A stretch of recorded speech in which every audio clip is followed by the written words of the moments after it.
Artık dayanamıyorum. Kalbim bu acıya daha fazla dayanmıyor. Gitme. Ben sadece seni seviyorum. Bana inan, ihtiyacım olan tek kadın sensin. Ben de seni çok seviyorum ama bundan sonra ne yapacağımızı bilmiyorum. Bana güven. Birlikte olmamız için her şeyi yoluna koyacağım.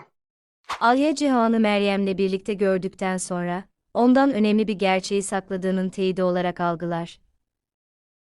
Kurmaya çalıştıkları güvenin kırıldığını hissettiği için derin bir hayal kırıklığı yaşar. Cihan sessizliğinin bu tepkiye neden olduğunu hemen anlar. Alya'nın içinde bulunduğu durumu görünce, konuşmayı geciktirmez ve duyguları daha da derin şüphelere dönüşmeden önce her şeyi açıklamak için onu takip eder. Alya onun duygularını sorgulamaz, ancak saklama gerçeği, geçmişin onun için gerçekten bitip bitmediğini merak etmesine neden olur.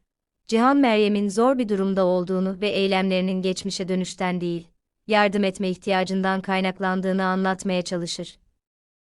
Ancak bu aşamada Alya, duyguların rasyonel algının önüne geçtiği için, onun argümanlarını kabul etmeye hazır değildir. Malikaneye döndüklerinde ve dışarıdan kimse kalmadığında, gerilim yavaş yavaş azalır. Alya olanları sakin bir şekilde kavrama fırsatı bulur ve Cihan'ın neden sessiz kalmaya karar verdiğini anlamaya başlar. Motivasyonlarının ihanetle ilgili olmadığını kendine itiraf eder. Ancak bu, zaten oluşmuş olan kırgınlığı ortadan kaldırmaz. Kendini uzaklaştırmaya karar verir ve hatta şu anda ayrılmayı düşünür, çünkü kendi deneyimleriyle başa çıkmak için zamana ihtiyacı vardır. Bu anda Cihan durumun mesafeyle sonuçlanmasına izin vermez. Tepkisi duygusal ve doğrudan olur, onu durdurmaya ve bir yanlış anlama yüzünden onları kaybetmeye hazır olmadığını göstermeye çalışır. Bu duygusal an olayların seyrini değiştirir.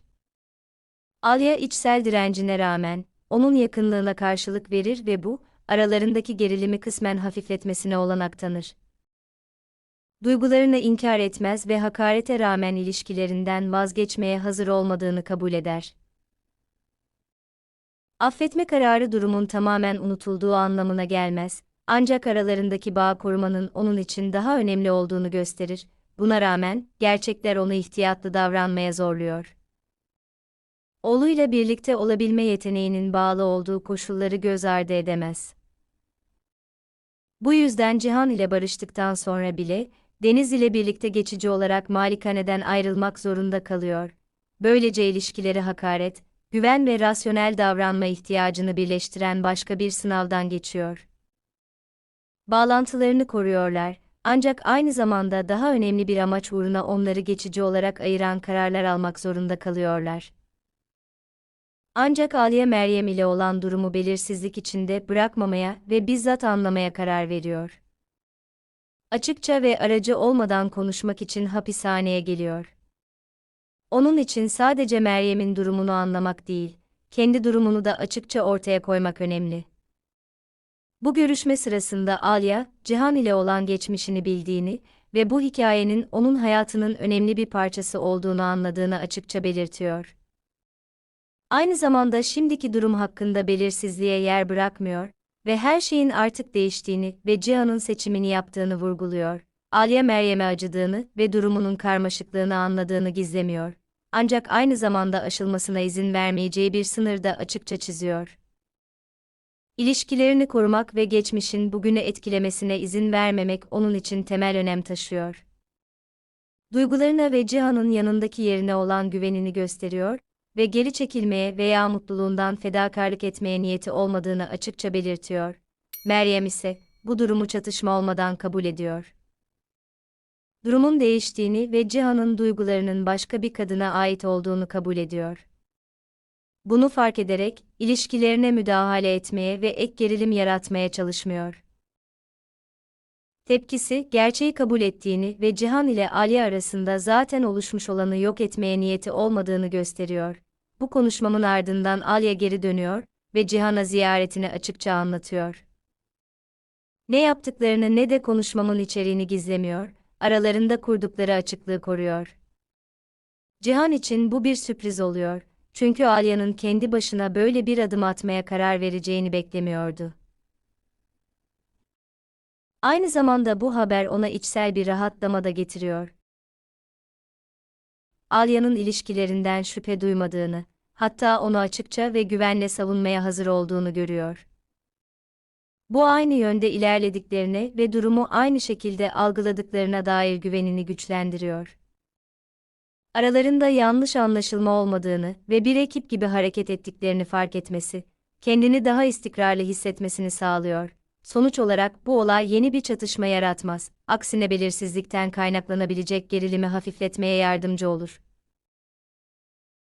Bundan sonra hem Cihan hem de Alya, bu durumun birliklerini etkilemesine izin vermeden, hem ilişkilerini koruyabileceklerini hem de Meryem'e yardım edebileceklerini anlarlar. Bu durum Cihan ve Alya için bir dönüm noktası olur ve sonunda sadece aşkın kendisinin değil, açıklığa dayalı güvenin de onlar için ne kadar önemli olduğunu gösterir. Meryem ile yaşanan olay, ilişkilerindeki zayıf bir noktayı ortaya çıkarır, ortaya çıkması değil. Zamanında açıklığın eksikliği. Bu Alya'nın kıskançlıktan çok hayal kırıklığı hissetmesine neden olur, çünkü onun için, başına gelenleri anlamak ve başkalarının kararlarını sonradan vermemek esastır. Cihan'ın tepkisi ve durumu hemen düzeltmeye hazır olması, bu güvenin değerini anladığını ve riske atmaya hazır olmadığını gösterir. Davranışı sadece ilişkiyi korumak değil, aynı zamanda iyi niyetlerle bile olsa saklanmaya yer olmayan daha olgun bir ilişki kurmanın da onun için önemli olduğunu gösterir. Bu durum aralarındaki dinamikleri kademeli olarak değiştirerek, bağlarını daha büyük bir dürüstlük ve karşılıklı sorumluluk düzeyine taşıyor. Alya ise kızgınlık ve derin bir bağlılık duygusunu birleştiren içsel bir çatışma yaşıyor.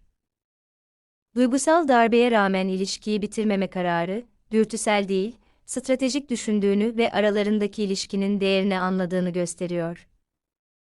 Aynı zamanda tepkisi kendi duygularını görmezden gelmeye hazır olmadığını, ancak onları fark etmek için zamana ve alana ihtiyacı olduğunu gösteriyor. Bu da onu daha olgun ve istikrarlı kılıyor, çünkü kendini feda etmiyor, duygular ve öz saygı arasında bir denge bulmaya çalışıyor. Alya'nın Meryem ile karşılaşması, bu durum etrafındaki gerilimi nihayet ortadan kaldıran bir diğer önemli an olur. Alya sadece özgüvenini değil, aynı zamanda sınırlarını saldırganlık göstermeden açıkça savunma yeteneğini de sergiler. Tutumu Meryem'i bir rakip olarak değil, geçmişin bir parçası olarak ve bugünü etkileme gücü olmayan biri olarak gördüğünü gösterir. Bu, içsel dengesini korumasını ve dış faktörlerin ilişkiye olan güvenini etkilemesine izin vermemesini sağlar. Meryem'in çatışma olmadan gerçeği kabul eden tepkisi, tehdidin gerçek olmaktan çok içsel olduğunu daha da doğrular. Bu tüm vurguları nihayet netleştirmeye ve gelecekte gerilim yaratabilecek konuyu kapatmaya yardımcı olur. Sonuç olarak bu durum ilişkilerini yıkmaz, aksine yanlış anlamaları ortadan kaldırır ve karşılıklı anlayışı güçlendirir.